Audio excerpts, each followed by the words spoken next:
Chapter 14 Senior Year Again.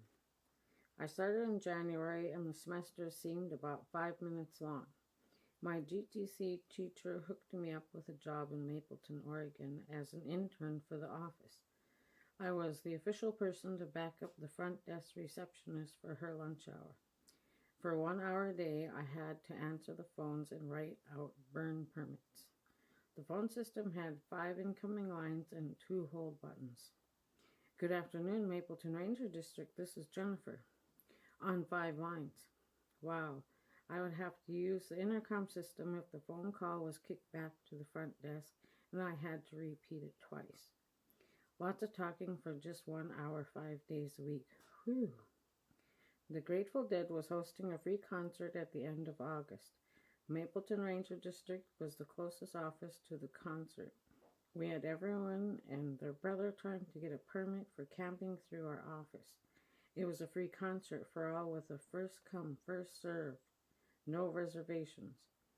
When I showed up at the Mapleton Ranger District, this real excited woman who couldn't talk, she was so excited. I was from Alaska. She was half stuttering and making a motion with her hands in a semicircle. She asked if I lived in, one of those. I slowly said, igloos? She said, yes. Do you live in igloos? I had to shoot this woman down in flames, and it wasn't pretty. In my job description, it stated that I was to take government safety classes if I chose to, just in case I wanted to continue working for the government. Defensive driving class was great. I didn't even have a license or never even sat behind the wheel at this point in my life. I thought it was great to learn about the dangers of driving. Had no idea. Near the end of that summer was a wildland firefighter class held in another city up north. I got to go. I really do have a passion for learning and studying. I love research. The wildland firefighter class was set up for book learning in the morning and hands-on in the afternoon. They jam-packed so much information in these hours, we were inundated with tools and their uses and why fire was fire. Pages of tool descriptions and bad situations to not be in. The one class that made me wake up and realize we were all alive on this day, the hot sun did not seem to be so uncomfortable anymore. One of the worst situations you can find yourself in is this. The wildland fire is going too fast to get to safe grounds, and you have to decide to dig in and use your fire tent. The fire tent itself was made of this tinfoil space-age material that looked like you are tinfoil wrapping yourself up for the fire to cook you in. Crazy. First you must pick a spot to dig a hole about your size and as deep as you can before it gets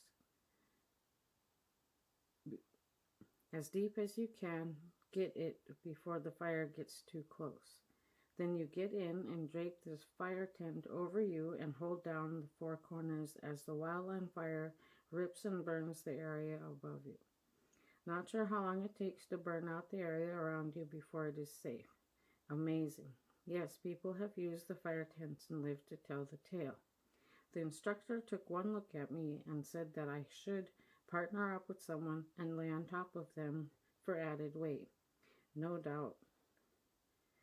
One of the requirements to get the wildland firefighter card was you had to be able to use a fire hose at full pressure for 5 seconds. 120 pounds of pressure per square inch, PSI. I weigh soaking wet 95 pounds. This worried me to no end until it was my turn. There is only one way to find out, right? Armed with the knowledge of how the thing worked and what it was made of, I took a hold of that hose and planted myself to the earth and pulled the lever to let the waters fly for 5 seconds.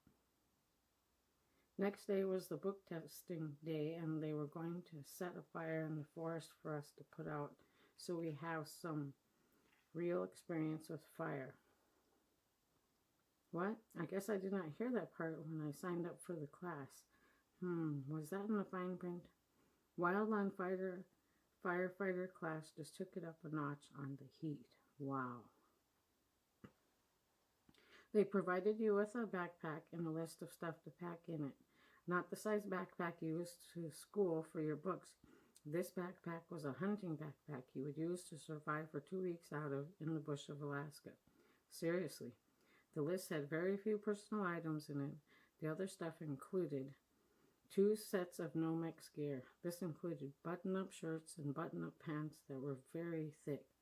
6 pairs of socks, 2 water bottles that held half a gallon each.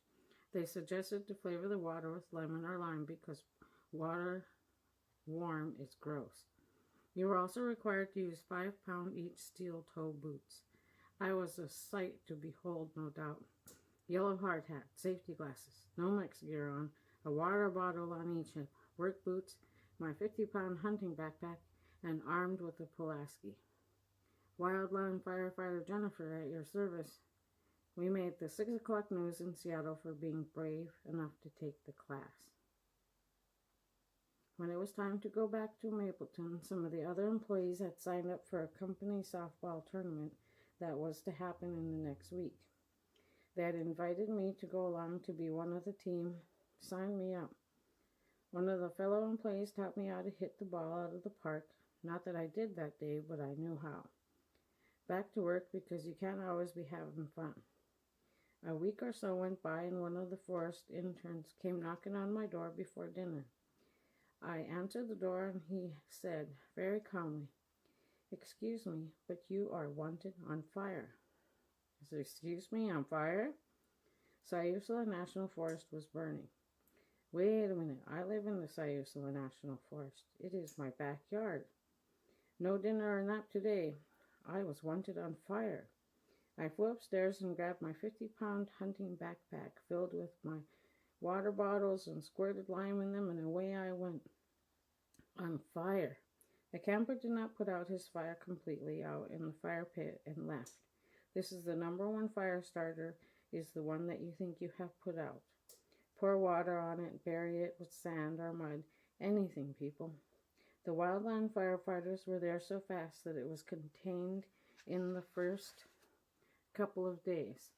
When we got to the base camp, we were all numbered and given assignments. I had to take 2 100-foot fire hoses to the top of the fire. The brass fittings alone weighed 5 pounds each, 2 of them. It took me a while to get there, but I had made it. They had already dug a fire line with the brush cut back 20 feet. As soon as I got there, it was declared dinner time. Whew! Smoker. I need to quit smoking them things, I was thinking as I lit one up to catch my breath. A week before my job was to be done for the summer, there was a fair and Tanya Tucker was going to put on a free concert.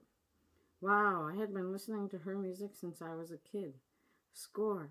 I could not believe I was about to see and hear her in person. So excited. It was a beautiful day and wonderful concert out on the lawn of the fairgrounds. As all summers must come to an end, we had one last trip planned, and it was whitewater rafting. I'd never heard of such a thing. I went. Loved it. We spent the day lazily floating down the river. We stopped off by some huge flat rocks for a picnic-style lunch. We were near the end of the lazy floating to the rapids everyone was talking about. We had 4 rafts in our group to float the river. When it started, we got separated a little. When we hit the rapids, everyone in our raft was loving it. We were tossed and turned so fast. Disoriented and wet from shooting down the last drop off, we came to a lazy drift. Just as I was about to get out of the raft, the last group was shooting through the rapids when they flipped over. I jumped out into the water so my raft could be used to help rescue the scared people. It was a great picture of terror and excitement for the last photo of the day. The following weekend, we all just had time to ourselves. When I woke up that Saturday, I felt like I had to hike the closest mountain. I took no food or drinks and told no one.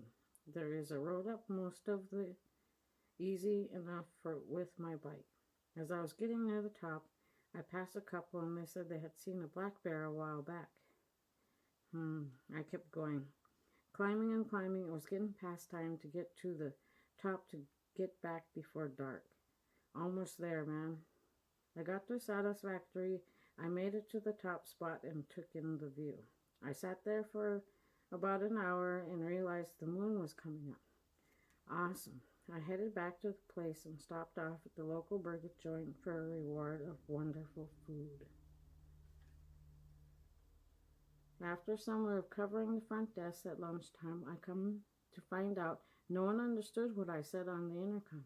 Good afternoon, Mapleton Rangers District. This is Jennifer. My friend said I sounded like Charlie Brown's schoolteacher. Wah, wah, wah, wah, wah, wah. The school had a ticket ready for my return to Red River. Fishing was good this year on the Red River, and I did a lot of it. My birthday is mid-September, and that is when the fishing is hot. I got ants in my pants to go fishing one day and headed out by myself.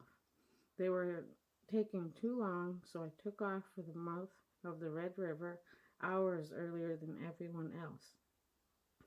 When I arrived, one of my dad's clients from Japan was a little ways up from where I wanted to fish. Waved and got to fishing. A silver with my name on it was out there. I felt it. First cast and hooked into a fish. Not sure what it was yet. The mouth of the river is deep. I played that fish good, I thought, for about 20 minutes. I decided enough is enough. I should bring him in. Being at the mouth of the current is racing by 40 to 50 miles per hour and deep. I started to try to haul the fish in, and it took off out the mouth of the Red River. Set the drag for tougher pull, and it shot back up the mouth. Whew! I struggled with this fish for 2 hours up and out the Red River mouth. I was getting wore down. I decided to hold it and walk up the beach backwards. I took like 20 good steps and finally pulled this monster of a silver out onto the beach. Ran down to save it from going back into the water. Ripped the hook out of its mouth and whacked it on the back of the head for the killing blow. Oh my gosh, I did it. I look up and there's Dad, Betty, and Henry marveling at my catch. Almost 22 pounds, Henry took a guess. Wow. My arms were like jelly. They just hung at my sides. Dad took a picture of Henry holding the sponsor up next to me. The fish was about a foot shorter than me, incredibly huge fish.